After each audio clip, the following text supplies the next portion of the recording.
Hello, this is New Vision TV. I'm Lynn Komdisha. Barely 2 weeks after President Museveni made the nasty reference to the bin weevils that he had purged after the dropping of ex-Inspector General of Police, he has now praised General Kayihura and saluted him for actively implementing the Crime Preventers Project in the country. Now, New Vision TV looks at the prospects of the rehabilitation of General Kayihura. On March 4th, President Museveni replaced Kayihura with Okoth Chola as the Inspector General of Police and also replaced Security Minister Lieutenant General Henry Tumukunde with Army MP General Eli Tumwine.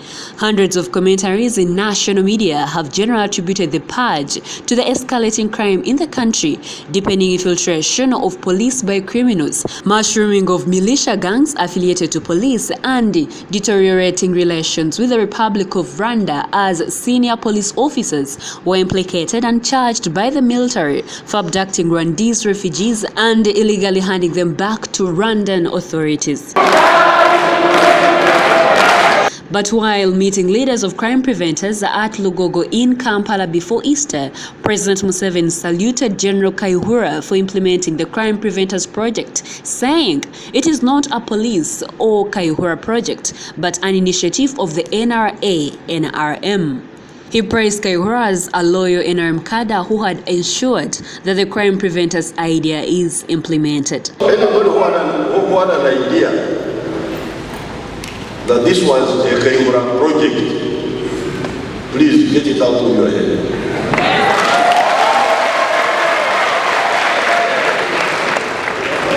But Kayihura was an active cadre who implemented that aspect of our strategy very actively. And I congratulate him and I congratulate you for this. The president said he had called and advised the new IGP Okoth Chola to leave the matter of crime preventers. Museveni then said the crime preventers shall belong to UPDF as a reserve force and instructed the police officers, including AIGP Hassan Kasinje, under whom community policing falls, to liaise with the army to effect their allocation in the UPDF. You should meet with the Chief of Defense Forces. And you see, in fact, I was telling them, I said, this scheme can, but because now you are dealing mainly with crime, that's why I left you with the police, because that was the more active part.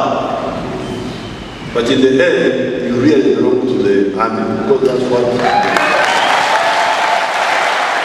It is important to note that Kayihura has always been regarded as a loyal cadre, and on the death of Brigadier Nobo Mayombo, General Museveni regarded him as the remaining reliable cadre from the military.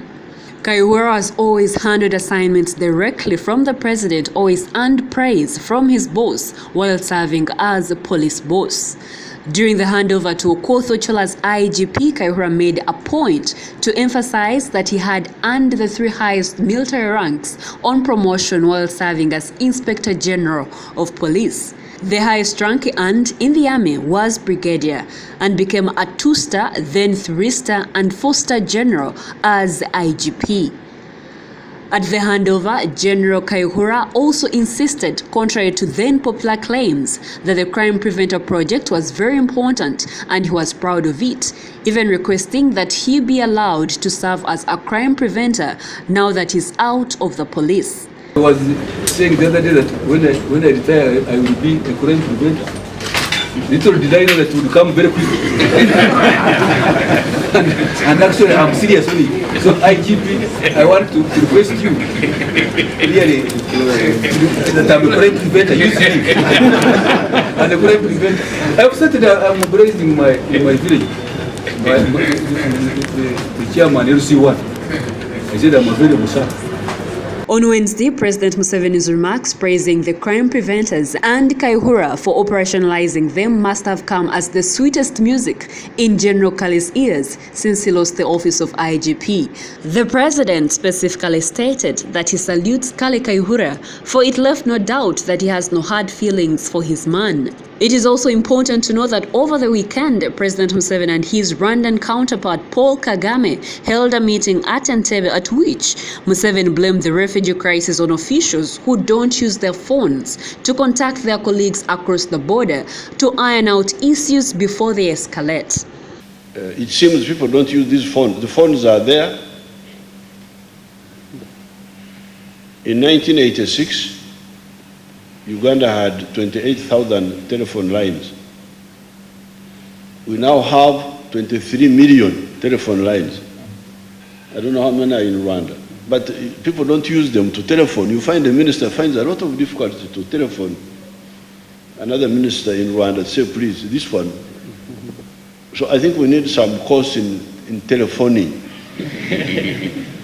With some police officers in the court-martial of abduction and forceful repatriation of Rwandan refugees, their case is getting softened somewhat by the commander-in-chief's remarks. After all, the policemen have been arguing off record that there existed a police-to-police arrangement between Rwanda and Uganda police forces to help each other arrest criminals across borders. The likes of ASP Nixon Agasira may get a softer landing in the court-martial so that they don't claim to save their skins that they were acting on orders from their superior. That way, Kayihura's name would not be dragged into the case because, even if not proven, a claim like that would jeopardize his next posting by his boss, who is apparently still fond of him. As a man known to deliver on his assignments at whatever the cost, Kayihura is still attractive to the appointing authority.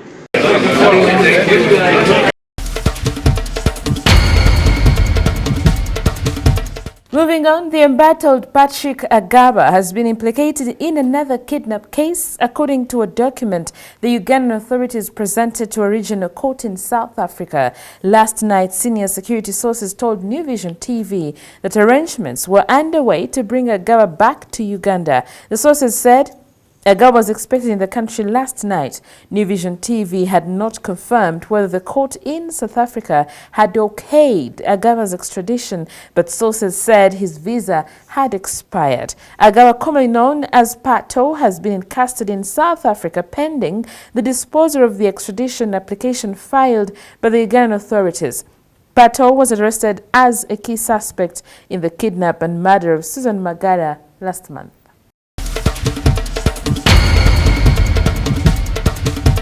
Now, the Democratic Party has backed the Inspector General of Government, Justice Irene Mulyagonja's probe into the operations of Bank of Uganda Governor Emmanuel Tumusiime Mutebile, urging that intervention is in sync with the law.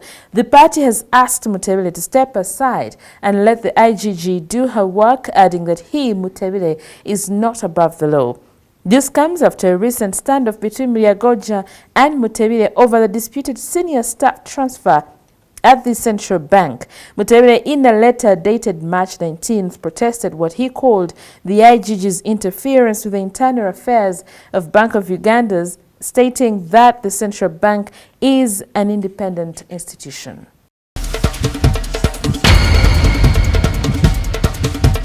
And in sports news, former Uganda Cranes captain Andy Mwesigwa has vowed to promote quality soccer in Kabale district and Kigezi region in general. Mwesigwa was presiding over the Soccer to Unite Primary Schools tournament finals at Kabale Municipal Stadium. The tournament that attracted 36 teams was won by Canaan High Primary School for boys, while Kabale Primary School won the girls section. While addressing soccer fans and other stakeholders, Mwesigwa noted that the region's soccer can develop if it is well grounded right from the young generation. Mwesigwa further pledged to always bring sports experts to Kabale to train young footballers on how to uplift their skills.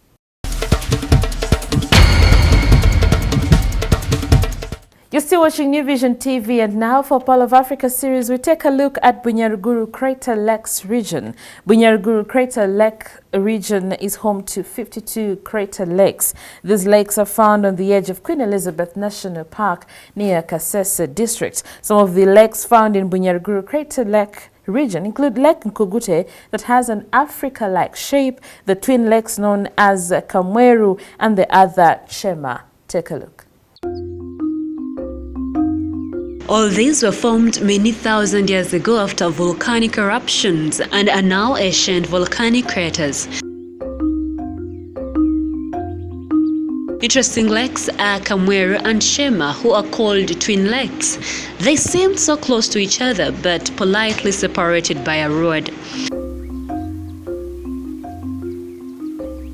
The Bunyaruguru Crater Lake region also has magnificent landscapes, and some of the activities to engage while here are swimming, fishing, canoeing, and hiking.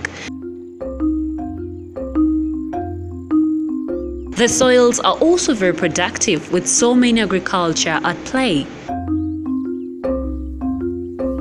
For more Pearl of Africa stories, visit our website www.newvision.co.ug. Our newspaper, The Sunday Vision, is home of adventures, so grab your copy every Sunday for Pearl of Africa stories. And that's all we had for you. Thank you for watching. Be sure to catch more of your updates on your mobile, on your desktop, on your tablet, anywhere in the go by visiting www.newvision.co.ug. I am Lynn Komdisha.